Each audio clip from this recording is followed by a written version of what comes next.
CK मराठीमध्ये आपलं स्वागत आहे।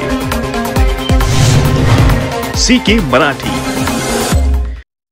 आज आपण सर्वांनी पाहिलं असेल, आमदार वरुण सरदेसाई यांनी लक्षवेधी लावली होती आणि लक्षवेधी एका महत्त्वाच्या विषयावर होती। मुंबईत अनेक असे भूखंड आहेत जिथे आपण पाहतोय स्लम सोसायटी झालेल्या आहेत, झोपडपट्टी आहे, वेगवेगळे तिकडचे प्रकारचे हॅबिटेशन झाले आणि अनेक वर्ष केंद्र सरकारची ही जमीन असल्यामुळे पुनर्विकास काही होत नाहीये। कधी डिफेन्सचं ऑब्जेक्शन असतं, कधी रेल्वेचं ऑब्जेक्शन असतं, कधी BPTचं ऑब्जेक्शन असतं आणि हे सगळं ही परिस्थिती आम्हाला देखील माहिती आहे। एक दोन आमदार बोलत असताना हे पण बोलले की 4-4 टर्मचे आमदार आहेत, पण हा प्रश्न काही सुटत नाही। 2017 पासून अशीच लक्षवेधी येते आणि मुख्य गोष्ट म्हणजे मंत्री महोदयांकडून काही ठोस उत्तर, काही उपाययोजना ह्याच्या पुढे आल्या नाहीत। आत्ता पण जे मंत्री उत्तर देत आहेत, खरं तर खातच त्यांच्याकडे नाही आहे। जेव्हा भास्कर जाधव साहेबांनी विचारलं की परिपत्रक कुठे आहे, की तुमच्याकडे ही जबाबदारी दिली, ते परिपत्रक हाऊसमध्ये कुठेही नाही आहे, कोणी वाचून दाखवलेलं नाही आहे। नगर विकास मंत्री कुठे आहेत हे कोणाला माहिती नाही आहे। मग प्रश्न हाच राहतो की आम्ही जनतेतून आलेलो आमदार आहेत, भाजपचे आहेत, शिवसेनेचे आहेत, काँग्रेसचे आहेत, सगळे आहेत। असं पाहिलं असेल दोन्ही बाजूच्या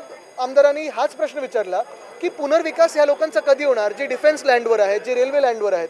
नुसतं थातूरमातूर उत्तर द्यायचं, हमरातुमरीवर यायचं, 19 ते 22 काय झालं, अरे तुम्ही पण त्याच मंत्रिमंडळात होतात, निर्लज्जपणे काय उत्तर देता तुम्ही असं?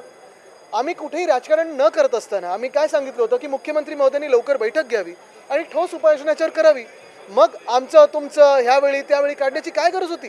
आणि ह्याच्यावरनं आपण पाहतोय सगळेच चिडले आणि हा वेलमध्ये आलेले आहेत। पण कुठे ना कुठेतरी सत्ताधारी पक्षातून, खास करून एशनशी गटांनी सिरियसनेस दाखवा। जर मुख्यमंत्री महोदय स्वतः येऊन उत्तरं देत असतील, लक्षवेधींची उत्तर देत असतील, प्रश्नोत्तराच्या तासात येत असतील, मग एशनची गट एवढं नॉन सिरियस काय? हे विधान भवन काय त्यांना मजा मस्ती वाटते का, मस्करी वाटते का? का गायब होतात ते? एका ठिकाणी पाहता तुम्ही अश्लील प्रकारे बनियन चड्डीमध्ये ही चड्डी बनियन गँग फिरते, बुक्काबाजी करते, पण जनतेच्या प्रश्नाला उत्तर द्यायला तयार नाही आहेत। काय सगळं घोळ होतं? पण ज्या पद्धतीने तुम्ही प्रश्न उपस्थित केल्यानंतर संबंधित जे लोक आहेत, ज्या आविर्भावात ज्या पद्धतीने उत्तर नाही, त्यांच्या चेहऱ्यावर जी मस्ती आहे ती कशासाठी आहे? इथे काय तुम्ही टाइमपास करायला आलात? आम्ही आमदार आहोत, पक्ष न बघता त्यांनी उत्तर दिलं पाहिजे आणि आम्हीच नाही तर त्यांच्या देखील सत्ताधारी पक्षातले लोकांनी विचारलंय। एक सन्मान्य सदस्य बोलतात 4 टर्म ते इथे येत आहेत आणि तो प्रश्न सुटला नाहीये। थोडी तरी सिरियसनेस असायला पाहिजे ना। मराठीत म्हणजे हेच आहे, कुठच्याही भाषेत चड्डी बनियन गँगला काही समजणार नाही। जशा प्रकारे ते मस्ती मास दाखवतात सगळीकडे, आपण पाहताय याच्यात नाव मुख्यमंत्री महोदयांचं खराब होतं। मी काल पण म्हणूनच कौतुक केलं मुख्यमंत्र्यांचं की सहनशीलता खूप दाखवली, आता कारवाई होणं गरजेचं आहे।